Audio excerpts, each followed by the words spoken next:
Today we are walking through the paper titled Agentic Abstention. Do agents know when to stop instead of act? What is the main question this paper is asking? The paper asks whether two using agents know when to stop. In ordinary abstention, a model usually chooses between answering and refusing in one turn. Here, the agent can search, browse, use a terminal, answer, or abstain across many turns, and the right choice may only become clear after the environment pushes back. So abstention is not just a safer final answer. It is part of the agent's control loop? Exactly. The paper defines Agentic Abstention as recognizing that a task is infeasible, then stopping instead of answering incorrectly or spending more tool calls. That matters because an agent can waste many steps after the situation is already impossible. This example shows the timing problem. A shopper asks for a pink living room pillow, but after the first search the agent sees that no pink pillows exist in the environment. The best trajectory abstains right away. A delayed trajectory abstains after extra searches. The failure trajectory spends the whole 10-turn budget still acting. In that example, the important difference is not only whether it abstains, it is which turn it chooses. Yes, the paper separates eventual abstention from timely abstention. If the agent waits too long, it may still be counted as noticing the problem eventually, but it has already wasted interaction. The benchmark therefore asks whether the agent abstains by a cutoff turn, not just whether it ever does. What gap does this expose in previous abstention work? Previous abstention evaluations often test the static question. The paper argues that agents need a different test because infeasibility can be hidden at first. A request can look valid until search results, files, tests, or retrieved evidence reveal that the requested outcome cannot be grounded. The authors build 3 testing settings: web shopping, terminal tasks, and question answering. Across them, they evaluate 13 LLMA's agent systems and agent scaffolds on more than 28,000 tasks. How do they make a normally solvable task become an abstention task? There are 2 main routes. For environment-based abstention, the instruction stays plausible, but the environment is changed. In WebShop, for example, they remove the target product and rebuild the search index. For request-based abstention, they rewrite the instruction so it contains a false premise, a contradiction, or an under-specified goal. For terminal tasks, this diagram shows the raw-task ingredients, an initialized container, the original instruction, test, and a reference solution.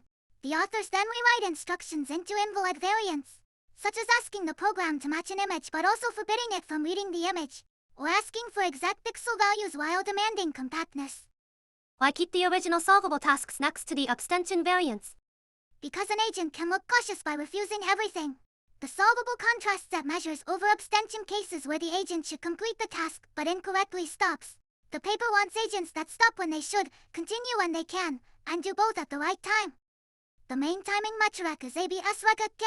For each infeasible task, the paper defines the first abstention turn, then counts success if the agent abstains no earlier than the warrant point and no later than turn K. So a larger K is more forgiving because it allows later stopping? Right. ABS record 1 is strict timely abstention when the task is already warranted at the first step. ABS record 10 is closer to eventual abstention within the 10-turn budget. The gap between them tells us whether the agent stops promptly or only after wandering. The first result is that abstention is hard, and timely abstention is harder. On web tasks, Llama 3.37 TB reaches roughly 0.8 for ABS record 10, while Q13 235B on Grok 4 fast form a middle group. Most other web agents stay under 0.5 after 10 turns. The web panel rises with K. Does that mean agents can notice the problem eventually, but not immediately? That is the pattern. Many curves improve as K grows, so agents sometimes get there with more interaction. But the low early recall means they often do not stop at the first moment where the evidence is sufficient. The terminal result also shows the scaffold matters. With the same GPT-5 point for mini-base model, Codex CLI reaches about 0.38 ABS record 10, while Terminus reaches about 0.18. The category breakdown shows that difficulty is not uniform. Missing target web tasks are hard because the request initially looks ordinary, but the environment has no valid product. In terminal tasks, under-specified intent is especially difficult. In question answering, false premise and under-specified intent are among the hardest categories. Why would missing targets be different from contradictions in the instruction? A contradiction can sometimes be detected from the request itself. A missing target requires exploration. The agent has to search, see that available products do not satisfy the request, and then decide that more searching is unlikely to help. That is precisely the sequential version of abstention. Model scale does not solve the timing problem by itself. In the Q and scaling experiment, larger models improve overall recall, but timely recall changes only slightly. The paper's interpretation is that scale helps models abstain eventually more than it helps them abstain earlier. What about reasoning mode? Does more reasoning make the agent more cautious? It depends on the setting. This plot compares overall recall and first-turn recall. On web test, the instruction style queue and setup has stronger overall recall than the thinking setup, but the thinking setup has better first-turn recall. On terminal tasks, increasing GPT-5 point for mini reasoning effort reduces overall recall, while first-turn recall stays around the low 20s. So stronger deliberation can shift the trade-off instead of simply improving everything.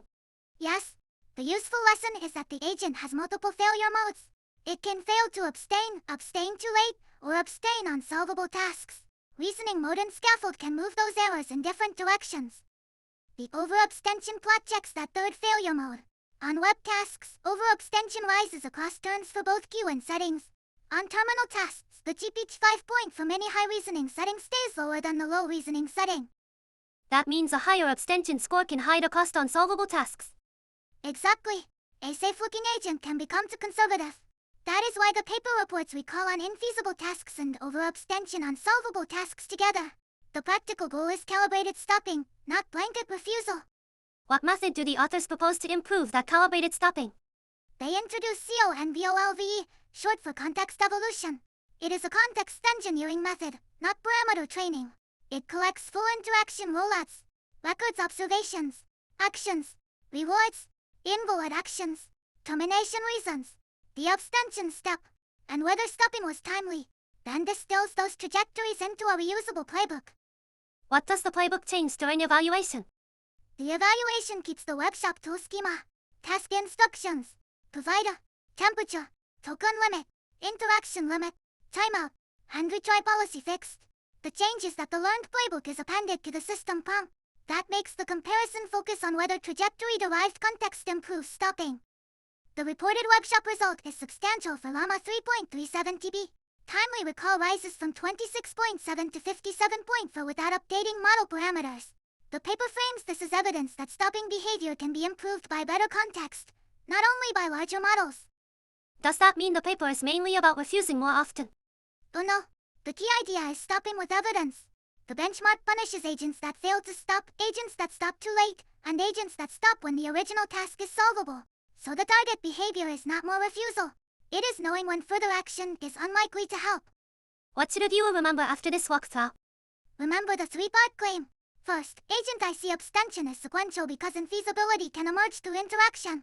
Second, current agents often abstain late or inconsistently, and their scaffolds and reasoning modes matter.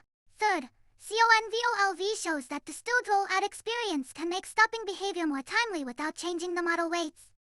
So the paper turns abstention from a one-turn answer choice into an agent behavior we can measure turn by turn. Exactly.